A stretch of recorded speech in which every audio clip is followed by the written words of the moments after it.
여러분 부자 아빠, 가난한 아빠라는 말을 들어보셨죠? 그 부자 아빠, 가난한 아빠를 서로 비교하면서 스토리로 적은 내용인데요. 아버지가 자녀에게 하는 말, 즉 가르치는 일은 자기 철학이 들어있는 내용이지요. 자기에게 평생 삶을 살면서 경험과 모진 고난의 삶을 지내면서 자기 철학이 있는 거죠. 자기 인생의 가치관, 그리고 삶의 자세가 어떤 것인가를 자식에게는 가르쳐 주고 싶은 마음이 누구에게나 있습니다. 근데 이 가난한 아빠는 뭐라고 자식에게 가르치는가 하니까 돈이 좋아하는 것은 모든 악의 근본이다라고 이야기합니다. 돈을 좋아하지 마.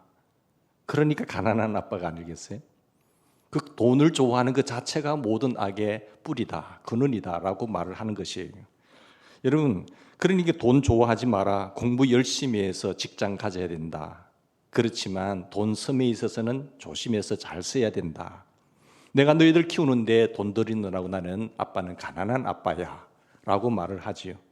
항상 돈을 안전하게 사용해야 되고, 그리고 위험을 피하라고 말을 합니다. 돈은 중요한 것이 아니다라고 이렇게 자녀에게 가르친다고 하는 것이죠. 이렇게 가르치고 또 그렇게 생각하고 삽니다. 그러니까 저도 가난하고 자식들도 가난한 것입니다. 그런가 하면은 부자 아빠는 뭐라고 가르치는가 하니까 돈이 부족한 것은 모든 악의 근원이다. 돈이 부족하기 때문에 때로는 잘못된 일을 하게 되고 또한 범죄도 하게 되는 것 아니냐. 그러니까 돈을 벌어야 된다라고 가르치는 것입니다. 열심히 공부해서 회사를 차려라. 그리고 사업가가 되라. 나는 너희들 때문에 너희들을 위하여 부자가 되었다. 너희들에게 좀 더 잘 살게 하기 위해서 나는 항상 아빠는 열심히 돈을 벌었단다. 항상 돈을 관리하는 법을 배우라. 돈이야말로 정말 큰 힘이다라고 자식에게 가르치는 것입니다. 그렇게 가르치니까 얼마나 행복하겠습니까? 이 부자 아빠는 이렇게도 말합니다. 돈을 받으려면 돈을 주어야 한다. 베풀 줄 아는 사람만이 돈을 가질 수 있다. 그러니까 교회도 헌금을 하고 사회 단체에도 기부금을 내고 또 자선 단체에도 많은 기부금을 내도록 하라라고 가르치는 것입니다. 그러나 가난한 아빠는 나에게 여유가 생기면 그때 베풀어라라고 이야기를 합니다. 그러는 동안에 세월이 다 갑니다. 결국 인색한 아버지로 남게 되는 것이죠. 언젠가는 나는 부자가 되겠지라고 하지만은 인색해서 자기도 제대로 쓰지 못하고 남에게 베풀 것이 하나도 없게 되었다는 이야기입니다. 물론 자녀에게 돈을 쓰는 법, 그 베푸는 법을 가르치는 것은 굉장히 중요한 일입니다. 리더십의 또 동기부여의 연구가인 그 세계적으로 유명한 로빈 사르마라고 하는 분이 쓴 책을 보면 내가 죽을 때 누가 울어줄까라는 책이 있습니다. 아주 성공적인 삶을 위해서 필요한 101가지 지혜를 이 책에서 말합니다. 성공적인 지혜를 누구나 다 살고 싶지 않겠습니까? 그러면 지혜가 있어야 되는데 그 한 가지 지혜를 말씀드릴까요? 내가 태어났을 때 너는 울음을 터뜨렸지만 너를 바라보는 모든 사람들은 기뻐했다. 그러나 네가 죽을 때 많은 사람들이 울겠지만 너는 기뻐하는 사람이 되어야 된다라는 말이 있습니다. 여러분, 내가 죽을 때 많은 사람들이 울 거예요. 그때 행복하게 웃으면서 죽을 수 있는 사람이 성공한 사람이요 진정 행복한 사람이라고 말을 할 수 있는 것이죠. 대단히 중요한 이야기입니다. 우리가 베풀 수 있을 때 베풀지 않으면 베풀고자 할 때에 베풀 수가 없습니다. 누가 이런 재밌는 말을 합니다. 내가 억울하게 손해본 것, 아차해서 손해본 것 다 모아서 그때 잘했다라고 한다면 지금이라도 나는 많이 베풀 것인데 이제 생각하니 그것 가지고 좋은 일 좀 할 것을 이제 기회는 다 지나갔구나. 껄 지금 후회한들 아무것도 할 수 없어요.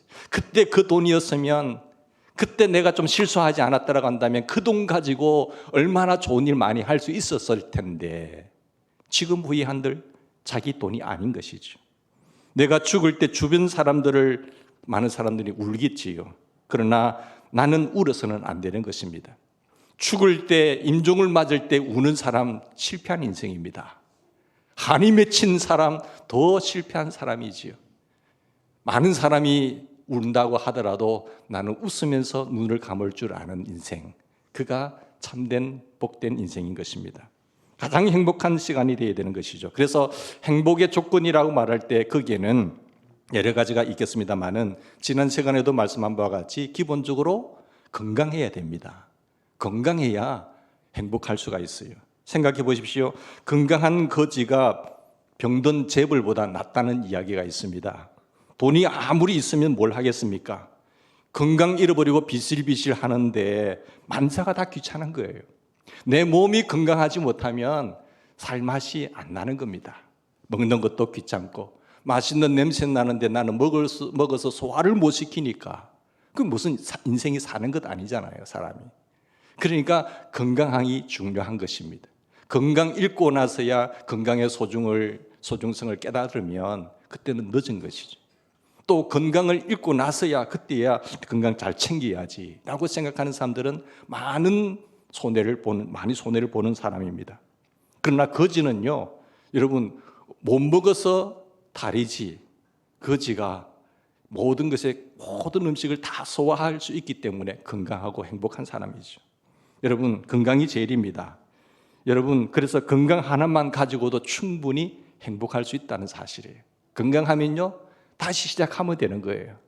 또 모든 것을 할 수 있잖아요. 그래서 문제가 많은 것은 뭔가 하면 충분히 행복한 살 수 있는 사람인데 내가 건강하지 못해서 그렇게 힘들게 살아가는 사람들이 많다는 것입니다. 또 하나는 일이 있어야 행복하다고 했죠. 일이 없다는 것은 뭡니까? 쓸모가 없다는 거예요. 물건으로 말하면 쓸 가치가 없다는 것 아니겠습니까? 사람은 일이 있어야 쓸만한 사람이 되는데 내가 지금 할 일이 없다. 그것은 쓸모가 없다는 이야기예요. 마땅히 일거리가 있어야 됩니다. 어떤 사람도 그러죠. 나 이거 일 좀 그만두고 좀 푹 쉬었으면 좋겠다. 한 푹 쉬어보세요. 어떻게 되는가? 여러분, 골프 치는 사람들이 이런 이야기를 합니다. 일이 많아서 바쁠 때 골프 치러 간다고 이제 부킹을 잡잖아요. 그래서 잠도 못 자는 사람도 있다고 해요. 내일 한 게임 해가지고 돈 좀 벌어야지. 요즘 뭐 거의 부킹해가지고 재미로 치는 사람도 있지만 또 돈을 걸어야 더 재미있다 하거든요.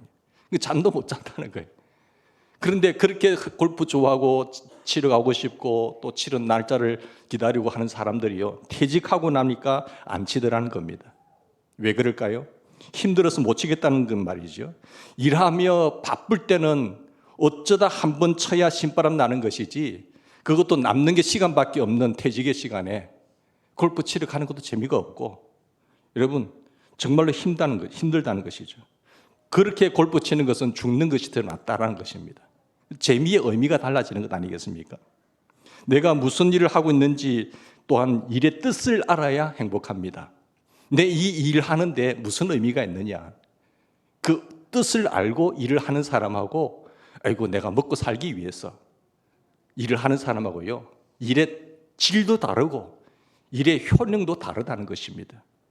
일의 뜻을 알고 일을 합시다. 무슨 일을 하고 있든지 그 의미를 알고 살아야 살맛이 나는 것 아니겠습니까? 또 하나는 일을 기뻐해야 합니다. 즉 엔조이해야 된다는 거죠. 일하는 게 신나야 되는 것입니다. 그래서 늘 콧노래를 부르면서 살 수 있어야 됩니다. 즐거운 마음으로 일하는 것이죠. 죽지 못해서 할 수 없이 하는 일이라고 한다면 얼마나 불행하겠습니까? 일 자체를 즐길 수 있어야 됩니다. 내 일 하는 거 참 잘 선택했어. 나 이 일 참 나 다시 태어난다 해도 이 일 할 거야. 일을 하면서 즐기는 거예요. 그래서 일을 선택할 때 심각하게 기도하고 준비하라는 거예요. 그게 소명이거든요. 거룩한 단에만 서는 것이 주 일이 아니라 하나님의 주신 달란트를 따라서 돈을 벌 때도 즐겁게 버는 거고, 그게 의미를 두고 가치 있게 일을 하는 것, 그 사람은 하루하루가 행복한 것입니다. 사랑하는 여러분, 심리학자 프로이드가 이런 말을 했습니다. 행복의 비결의 말을 할 때 인생에 있어서 가장 중요한 것은 일과 사랑이다라고 했습니다. 일이 있어야 되고요, 또 일에 사랑하는 사람이 있어야 되고 또 사랑받아야 됩니다. 일이 있고 사랑이 있으면 살만한 세상이다라는 것이죠. 일도 없고 사랑도 없다고 한다면 살았으나 죽은 것이다. 옳은 말입니다. 바로 이것 때문에 모두가 죽어가고 살지 않습니까? 그러니까 얼굴은 벌써 죽은 거예요. 누렇게 떠 있단 말이에요.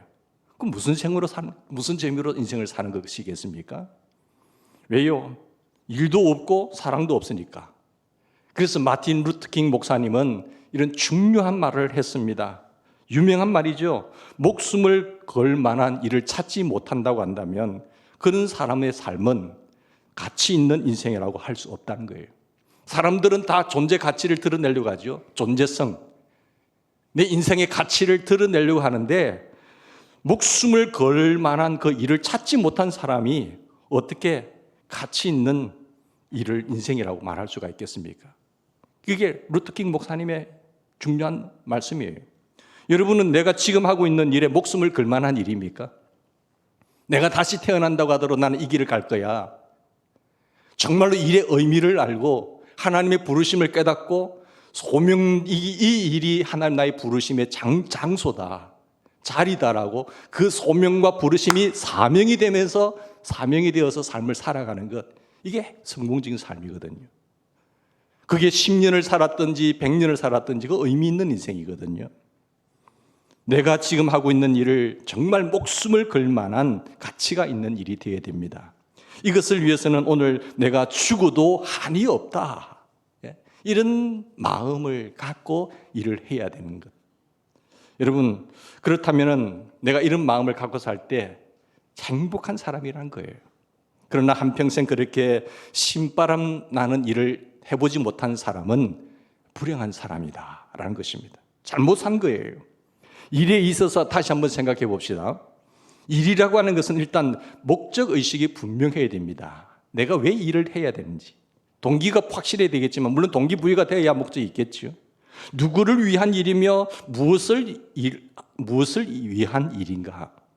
그 목적이 뚜렷해야 됩니다. 목적이 뚜렷하면 목표가 바로 서게 되는 것 아니겠습니까? 목적이 빗나가면 안 되는 것이고 목적이 없으면 더더욱 그거는 허무한 인생입니다. 100년을 살아도 10년을 살아도 허무한 인생이죠. 목적만 남으니까요. 남는 것은 목적만 남습니다. 마땅히 뚜렷한 목적이 있어야 됩니다. 우리가 하루를 살아도 무슨 일을 하더라도 분명한 목적이 있어야 됩니다. 또 하나는 일에 대한 확실한 지식이 있어야 되죠. 자기가 하는 일에 지식이 있는 사람하고 지식이 없는 사람하고는 천양지차입니다. 모르고 하는 일은 다 힘듭니다. 알고 하여야 아는 것만큼 쉬운 거예요. 운전 처음 할 때 보면 내 몸 서러잖아요. 긴장 상태니까. 근데 잘하는 사람들은 힘이 안 들어요. 피아노를 처음 칠 때는 막 어깨 다 힘들지만 잘 치는 사람들은 쉽게 치는데 강함이 있잖아요. 무슨 일을 할 때도 마찬가지예요. 그게 지식이 있고 전문가가 될 때에 그만큼 수월고 효용성도 크고 삶의 가치도 느끼게 되는 것 아니겠습니까? 그래서 워낙에 알고 행동해야지 행동부터 먼저 하고 생각하는 사람이 있잖아요. 생각도 없이 먼저 감정부터 행동부터 앞서는 사람, 이 사람은 절대로 성공할 수가 없어요. 실수를 많이 하게 되죠. 자기 분을 다스릴 줄 모르고 자기 감정을 컨트롤할 줄 모르는 사람 얼마나 많은 사람들에게 피해를 줍니까? 자기를 다스리는 자는 성을 빼앗는 사람보다 훨씬 나은 거예요. 자기 인생, 자기 감정 하나 못 다스리면서 뭔가를 하겠다 설치는 것만큼 다른 사람들에게 피해를 주는 겁니다. 다른 사람들에게 정말 불행을 주는 것 아니겠어요? 그리고 행동이 먼저 가고 생각이 가면 안 된다는 것입니다. 또 하나는 일에 있어서 우리 행복하려면 마음이 있어야 돼요. 정말로 내 마음을 다해서 하는가, 마음이 있는가, 아니면 마음 없이 그냥 건성으로 하는가 중요하죠. 정성과 마음이 실려야 되고 그 일을 사랑해야 합니다. 사랑의 불꽃이 튀어야죠. 사랑의 마음이 있어야 되죠. 주님은 나를 믿고 맡기셨는데 짜증스럽게 일을 한다든지 시간 나면 한다든지 그게 별 중요성과 가치도 느끼지 못하고 한다고 한다면 주님도 실망이고 내 자신도 거기에 대한 실망을 가지게 될 것입니다. 반대로 우리가 한번 생각해 봅시다. 왜 사람이 피곤해질까요? 왜 사람이 피폐해질까요? 피곤해지는 이유로 가장 중요한 것은 물질의 노예가 되기 때문에 그렇습니다. 노예가 된다는 것은 참 불행 아니겠습니까? 그래서 비인간화된다는 겁니다. 물질의 노예가 되면 그 노예로서 삶을 살아가기 때문에 비인간화된다. 그래서 세상의 물질을 위해서 일하고 돈 벌기 위해서 일하고 먹고 살아남기 위해서 일하는 것 참 힘든 거죠. 목적이 그것이니까. 어느 사이에 내가 이렇게 왜 물질의 노예가 되어버렸는가라는 것 후회를 하게 되죠. 자나깨나 오로지 물질입니다. 걱정도 물질, 생각도 물질, 그리고 판단의 기준도 물질이에요. 돈이 되면 하고 돈 안 되면 안 하고. 여러분 어쩌다가 이렇게 됐나, 이것을 깨닫는 순간 아주 피곤해집니다. 탐욕의 노예로 삶을 살아가게 된다는 것입니다. 또 하나는 이기심의 노예가 될 때에 피곤해집니다. 자기 자신만을 위해서 사는 것은 피곤한 일이죠. 음식도 자기 자신만을 위해서 음식을 만든 거 맛있나요? 맛없어요. 그냥 어머니들 보면 그냥 자녀들을 위해서 우리 손자들 위해서 이렇게 음식을 만들 때 신나게 하지만은 내가를 위해서 뭐 먹으려면 그 라면 끓여 먹는다니까요. 그렇잖아요? 여러분 오늘 주일 나올 때에 열심히 예쁘게 단장하고 나오셨는데 누구 의식하고 이렇게 나오셨나요? 자기만을 위해서 나온 사람은 그냥 추린 입고 왔을 거예요. 편하니까. 근데 나는 하나님 앞에 나가야지. 하나님께 잘 보여야지. 주님이 저 왔어요. 한 주간 삶에도 함께 하신 주님 감사해요. 또한 한 주간의 삶을 인도하여 주십시오. 나는 하나님께 예배자로서 예배드리러 왔습니다. 첫째 하나님 의식하는 거지. 하나님께 잘 보이려고. 소중한 사람, 가치 있다고 하는 사람에게는 자기 몸가짐을 단정하게 하잖아요. 이 별 볼 일 없는 사람이야. 그러면 아무렇게나 가는 거예요. 왜? 내가 편하니까 거기에. 여러분 머리를 단장하고 세수를 하고 옷을 이걸 입을까 저걸 입을까 하는 그 이유는 뭐죠? 다른 사람을 행복하게 하기 위한 거잖아요. 나는 이렇게 입으면 불편해요.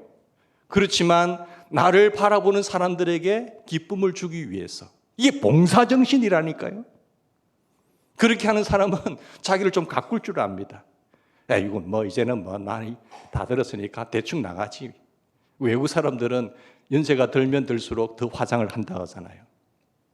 젊을 때는 그냥 있어도 예쁘지만 나이가 들면은 그게 안 그렇거든요. 그걸 커버하는 거예요. 그래서 화장을 하는 거죠. 이게 봉사의 정신이 없으면 그것도 귀찮아 한다는 것 아니겠습니까? 여러분 다 남을 위한 것입니다. 알고 보면 철저하게 나는 봉사하고 있다는 것 아니겠습니까? 남을 위해서, 남을 기쁘게 하기 위해서, 이것이 기본 정신입니다. 첫째는 하나님을 생각해야 되겠지만 두 번째는 눈에 보이는 이웃을 생각하는 겁니다. 이것이 나 자신을 위한 일이고 그것을 하는 순간에 나 자신만을 위해 살 때는 피곤해진다는 것입니다. 자, 또 하나는 후회라고 하는 것에서 헤어나지 못할 때에 피곤해집니다. 우리가 뭔가 새로운 가짐을 하고 또 새로운 결심을 하고 나가져갈 때 우리 발목 잡는 게 뭡니까? 과거입니다. 과거. 물론 과거에 잘한 일도 있고 못한 일도 있지요. 그런데 꼭 못한 것, 실수한 것이 생각나고 한다면 내가 움찔하게 되는 거예요. 그걸 두려워하게 되는 거예요.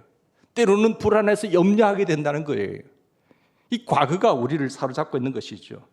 잘한 것 못한 것 있는데 잘한 것을 생각하자는 거예요. 그걸 생각하면 왜 두렵겠습니까?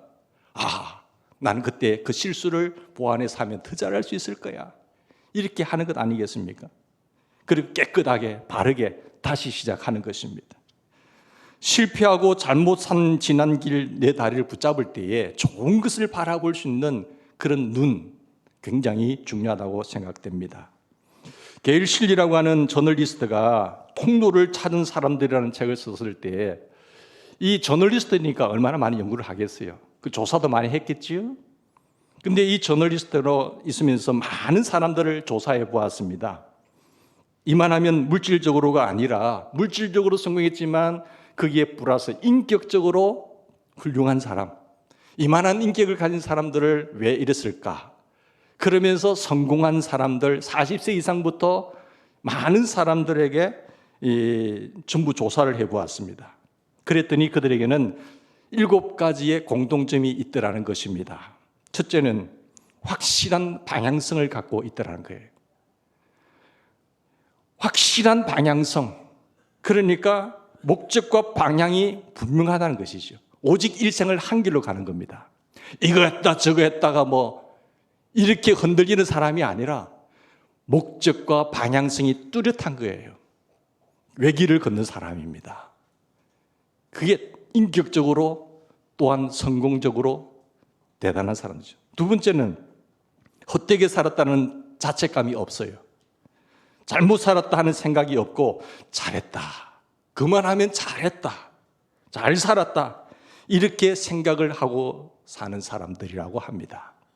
세 번째는요, 나이가 들어서도 무엇인가 오늘 할 수 있는 일을 찾아서 열심히 하는 것입니다. 은퇴했다고 노는 것이 아닙니다. 은퇴했다고 빈둥거리는 것 아닙니다. 오늘도 내가 할 일을 하는 것입니다.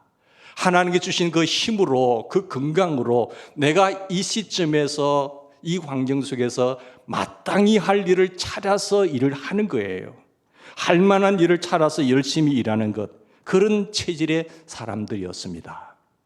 또 하나는 미래에 대한 두려움이 없었습니다. 이미 미래를 훤하게 내다보고 있기 때문에 다 정리한 사람들이에요. 하나 둘 정리하는 거예요. 저희들도 지금 정리를 하고 있습니다. 너무 많다는 거예요. 다 나눠줘 버리고, 그리고 당근에 팔고 기부하고 정리를 하는 거예요. 단출하게 하는 거예요. 전에는 이사할 때 몇 톤 털어 이렇게 했지만은 단출하게. 제가 한번 영국 갈 일이 있어가지고 우리 한번 정리하자 할 때 딱 가방 2개면 되겠더라고요. 그것처럼 정리하자. 그러니까 좀 단출하게 우리의 천국을 향해서, 본향 가는 길을 향해서 나가는 거예요. 그리고 필요한 사람에게 나눠주는 거지. 미래에 대한 두려움이 없는 것이에요. 앞을 환히 바라보고 남은 생을 정리하면서 살았던 사람들이다. 또 하나는요, 사람들의 비판에 대해서 별로 신경을 쓰지 않아요. 보통 우리는 보면 잘했다고 하나 못했다고 하나 그런 거 생각하지 마세요. 우리나라는 주로 유교 문화이기 때문에 체면 문화거든, 체면. 남이 뭐라고 말하나, 무슨 소리 하고 있지 지금 나에 대해서? 이게 너무 신경을 쓴단 말이에요. 사람들은요 다 반반이에요. 잘했다는 사람도 있고 못했다는 사람도 있어요. 근데 잘했다는 사람 보고 가면 되는 거예요. 그게 한두 명 그렇다고 말한다, 그게 너무 신경 쓸 필요도 없다니까요. 여러분, 너무 체면에 넘어지지 않기를 바랍니다. 나와 하나님과의 관계가 중요합니다. 하나님께서 나를 어떻게 바라보는가, 하나님께서 지금 나에게 대해서 뭐라고 말씀하시는가가 중요하단 말씀이에요. 사람에게 신경 쓰다 보니 사람이 처절해지는 것 아니겠습니까? 자, 그런가 하면은 주위의 사람들의 사랑을 느끼고 삽니다. 주위의 사람들의 사랑을 느낀 사람, 행복한 사람이에요. 물론 가족의 사랑을 느끼는 것도 중요하지만 내 주변에 있는 사람들의 사랑을 베풀고 사랑받을 수 있는 사람들 묶으면 되는 거예요. 교회에 나와도 마찬가지예요. 같은 의식과 같은 삶의 가치와 이런 것이 동질한 사람들과 함께 행복하세요. 사랑하세요. 그 외에 맞지 않으면 그냥 같이 있는 거지만 사랑할 수 있는 느낌을 받을 수 있는 사람들끼리 모이세요. 그러면 되는 거예요. 자, 7번째는 눈에 보이지 않는 가치와 신앙을 삶의 중심에 간직한 사람. 점점 더 신앙에 충실하면서 신앙적 가치관을 가지고 살아간다. 이것이 성공적으로 인생 하반기를 사는 사람들의 모습이라는 겁니다. 오늘 말씀은 대단히 중요한 교훈을 줍니다. 데살로니가전서 3장 10절 말씀에 보면 누구든지 일하기 싫거든 먹지도 말게 하라는 말씀이 있습니다. 이게 기독교적 노동관이에요. 누구든지 일하기 싫거든 먹지도 말게 하라. 데살로니가전서 4장 11절에 보면 종용하여 자기 일을 하고 너희 손으로 일하기를 힘쓰라 했어요. 서로 종용하고 자기 일을 하기를 힘쓰라고 말하고 있잖아요. 그리고 일하지 않고 데살로니가전서 3장 12절에 보면 자기 양식을 먹으라 하고 일하지 않고 먹으면 뭐예요? 도적질하는 것이다 라고 성경은 이야기합니다. 여러분, 남의 물건만 가져오는 것 도적질입니까? 우리는 남의 물건 훔쳐오면 가져오는 것 도적질이라고 말하지요. 그러나 공짜로 먹으면 그것 도적입니다. 일하지 않고 먹으면 도적질한다는 것 성경에서 말하고 있잖아요. 그래서 자기 일을 힘써 하라는 거예요. 탈무드에 보면 이런 유명한 말이 있습니다. 자식에게 일하는 법을 가르치지 않는다고 한다면 그건 도적을 가르치는 것이다. 도둑놈을 만드는 것이다 라고 말했어요. 그러니까 일하는 법을 가르치지 않으니까 도둑질을 가르치는 것 아니겠어요? 벌어먹고 사는 길을 모르면은 그 누구 것 먹겠습니까? 자기 것이 없으니까 남의 것 먹는다는 거예요. 결국 남의 것 먹는 것입니다.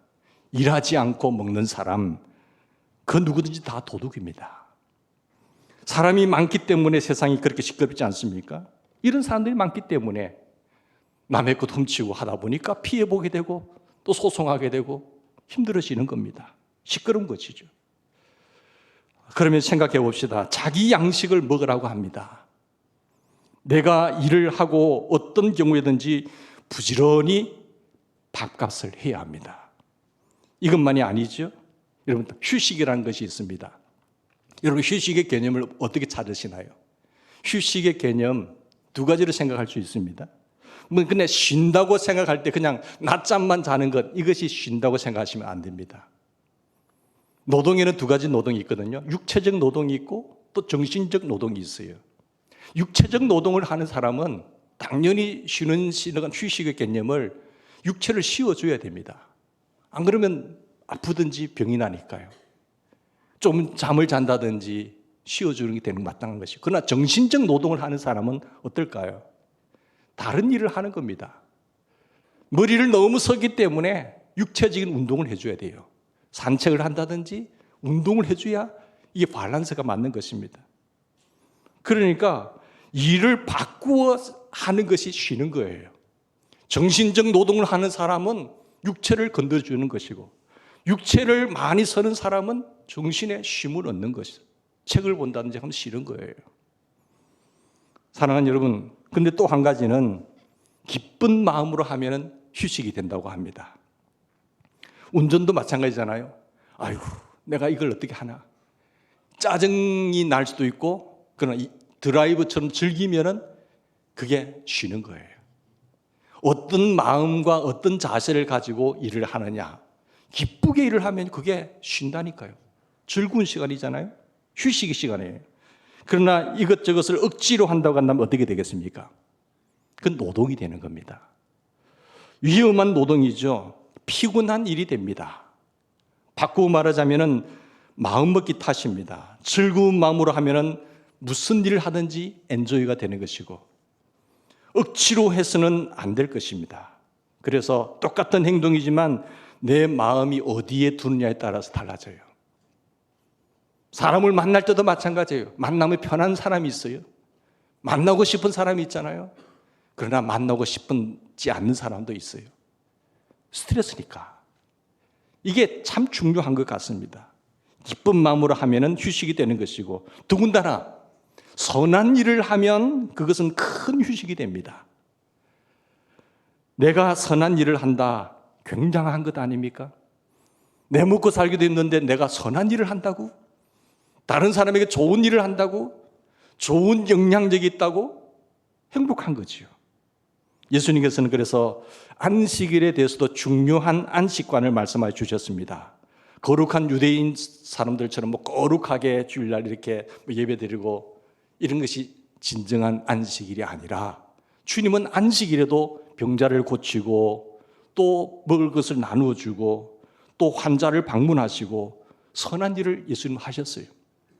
옛날에 우리 좀 굉장히 보수적인 교단들을 보면은 주일날 교회 가는데도 이게 돈을 내면 안 되잖아요. 차를 타면 안 돼요. 걸어가야 돼요. 어떻게 주일날 돈을 쓴단 말이냐. 이제는 다 타고 다니더라고요. 그런 개념이 아니라 진정한 안식일의 개념은 내가 주의 일을 위해서 선한 일을 하는 겁니다. 생명을 살리는 일을 한다고 한다면 그건 중요한 주일 성수가 되는 것이죠. 그래서 일이 아니라 그 자체가 휴식이 되기를 우리는 힘쓰는 자가 되어야 됩니다. 자, 오늘의 말씀 다시 한번 살펴봅시다. 굳이 할 것이 있게 하기 위하여 자기 손으로 수고하여 선한 일을 하라. 즉 굳이 할 것이 있게 하라는 거예요. 사랑하는 여러분, 이게 굉장한 성공 비결입니다. 여러분 인생을 삶을 걸어오면서 얼마나 많은 사람들에게 이웃에게 굳이 하였습니까? 베풀어 주셨습니까? 그게 곧 주님에게 한 것이거든요. 양과 염소를 주님 나누실 때에 누가 양입니까? 누가 염소입니까? 그에게 한 것이 곧 나에게 한 것이다. 선지자에게 한 일은 선지자의 상을 받을 것이고, 이런 지극히 작은 자 하나에게 냉수 한 그릇 한 것도, 대접한 것도 곧 그 상을 잃지 않을 것이라고 하셨어요. 그러면서 그들에게 한 것이 곧 나에게 한 것이다라고 하셨기 때문이에요. 자, 그러면 나에게를 많이 투자할 수도 있지만 다른 사람에게 굳이 하는 놀라운 베푸는 삶을 살았다고 하는 것, 굉장히 성공이에요. 여러분, 거기에 목적을 두고 돈을 벌려고 애를 써보셨나요? 아파트 평수 넓히는데 신경이 목적이 아니라, 하나님, 저에게 물질의 축복의 통로자로서 더 많은 사람들에게 나를 통해서 흘러가면 좋겠습니다. 하나님, 우리 교회를 통해서 더 많이 흘러갔으면 좋겠습니다 라고 하는 이 목적이 분명하셔야 됩니다. 그래야 하나님 더 맡기죠. 여러분, 이 축복의 통로라고 하는 건요, 갈릴리 이 호수를 생각해 보면 위에서 들어오는 물이 있어요. 그러나 계속 가둬두면 물이 사해 바다가 됩니다. 갈릴리 바다에 놀라운 생명이 있었던 이유가 여러분 잘 아시잖아요. 나가는 물을 크게 열은 겁니다. 그래서 들어와서 계속 빠져나가지요. 가둬두면 더 이상 어느 정도 차면은 채워지질 않습니다. 여러분, 축복의 통로자가 되기를 목적으로 하고 물질의 개념을 잡았으면 좋겠습니다. 그래서 주님 말씀하세요. 굳이 할 것이 있게 하라는 거예요. 그래서 일을 하라는 것 아니겠습니까? 나와 상관없는 그 누구를 돕기 위해서 내가 지금 일을 하는 겁니다. 거기에 목적을 두고 하면 하나님 굉장히 기뻐하실 것이고, 그리고 11조도 점점 더 증가될 것이고, 그게 나의 기쁨이에요. 세월이 흐르는데 계속해서 똑같은 금액으로 하는 사람 무슨 인생 살맛이 날까요? 하나님, 이만큼 더 채워주셨네요. 감사하네요. 자기의 부흥이거든요. 자기의 성장이잖아요. 그런데 꼭 그것만을 고집하는 사람, 더 이상 복받을 자격이 없는 것 같습니다. 여러분, 그런 일 체험해 보셨나요? 굳이 할 것이 있게 하기 위하여 목적을 세우고 땀을 흘리고 그래서 구제하여 본 일이 있습니까? 사람들이 언제 가장 행복한 줄 아세요? 아웃리치를 간다든지 이렇게 보고를 받아보면은 평생에 제가 이렇게 봉사해보고 이런 기쁨 가진 거 처음이에요, 목사님. 그런 말을 많이 듣습니다. 이 사람은 지금 여름인데 한참 고생하고 도했는데 근데 기쁘다니. 안 해본 사람은 모르는 거예요. 그냥 편안한 그늘에서 쉬는 것이 행복인 것 같지요? 그렇지 않습니다. 하나님이 주시는 그 평강, 그 놀라운 기쁨은 바로 남을 위해서 봉사하고 구제할 때에 주어지는 것이죠. 그래서 구제할 목적으로 우리는 일을 해야 되는 것입니다. 우리 교회도 보면은 건축할 때 보면 제가 참 감동되는 일이 있어요. 원칙은 우리가 빚 안 지고 한다는 것이 목적이지만, 그래서 5년 전부터 했잖아요. 그런 작게 내는 헌금 말고 많은 분들이 1,000만 원 가지고 와서 목사님 기도해 주세요 이렇게 하더라고요. 대부분 1,000만 원 이상 하신 분들을 보면 목돈을 가려. 목사님, 제가 뭔가를 교회를 하는데 평생 마지막인 것 같은데 어떻게 할까요? 지금 당장 드릴 건 없고 제가 지금까지 일을 하는데 일을 한 것에 요 정도만 더 하면은 하나님 앞에 이 정도 헌금을 할 수 있을 것 같아요. 또 어떤 분들은 평생을 이제 뭔가 서기 위해서 적금을 들은 분들이 있어요. 요걸 채워서 다 되면은 들고 왔습니다 라는 분들이 있어요. 그게 다 1,000만 원씩 이렇게 쌓인 거예요. 여러분, 그런 분들 때문에 거기서 주시는 기쁨을 말해요. 기쁘다는 거예요. 기쁘다는 거예요. 교회가 세워지는 것이 무엇일까요? 이야말로 아름다운 헌금 아니겠습니까? 이런 교회를 이룬 겁니다.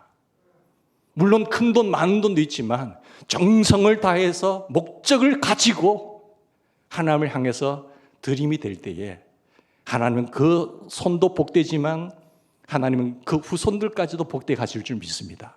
이런 분명한 믿음, 이런 분명한 확신이 있을 때에 가치가 있고 본인도 즐겁고 교회도 행복한 것 아니겠습니까? 자, 오늘 본문 말씀 봅시다. 도둑질하는 사람들 다시는 도둑질하지 말라 하겠어요. 다시는 도둑질하지 마세요. 돌이켜서 뭐 해야 돼요? 구제할 것이 있게 하셔야 됩니다. 내가 평생을 살았는데 계속 도둑질만 할 겁니까? 구제할 것이 있게 하여 선한 일을 하라는 거예요. 여러분, 내 손으로 일하라는 겁니다. 하나님이 힘 주실 때에, 건강 주셨을 때에, 정력 주셨을 때에 주의를 하세요. 나중에 안 그러면 후회합니다. 이 도둑질과 구제라는 개념을 잘 보세요. 굉장한 이야기 아닙니까? 가끔 어떤 재벌이 재산을 가지고 와서 기부했다라는 말 듣고 뉴스 내고 하는데 그 굉장한 일입니까? 저는 씁쓸하더라고요. 못 쓰고 죽게 되니까 내놓았지. 안 그렇습니까? 이렇게도 안 하는 사람들 많은 것 비하면 좀 잘했다고 할 수 있겠지만은 엄격하게 따져보면 그래요. 그게 무슨 선한 일이 되겠습니까? 그것도 안 하니까 문제이지만 사실은 죽을 때 환원하는 것은 선한 일이 아닙니다. 여러분, 내가 내 쓸 것 안 쓰고 좀 더 나아가서는 처음부터 선한 일을 하기 위해서 돈을 번 것이라고 한다면 이것이 착한 일이에요. 죽을 때 가서 어차피 못 가지고 가니까 자식들 주면 싸울 것이고 문제가 생기니까 환원하는 것. 상속세가 너무 많다니까 그 잘라서 어느 정도 하겠다고. 그건 다 거짓말이죠. 여러분, 애시당초 목표를 구제해 두세요. 그리고 선한 일에 두고 그리고 버는 겁니다. 얼마나 신바람 나는 일이겠어요. 하나님의 축복의 손길을 체험할 것이고 그 감격과 기쁨 속에서 삶을 살아갈 것입니다. 여기에 삶의 비결이 있고 성공의 비결이 있는 것입니다. 같이 기도하십시다. 하나님 아버지 감사합니다.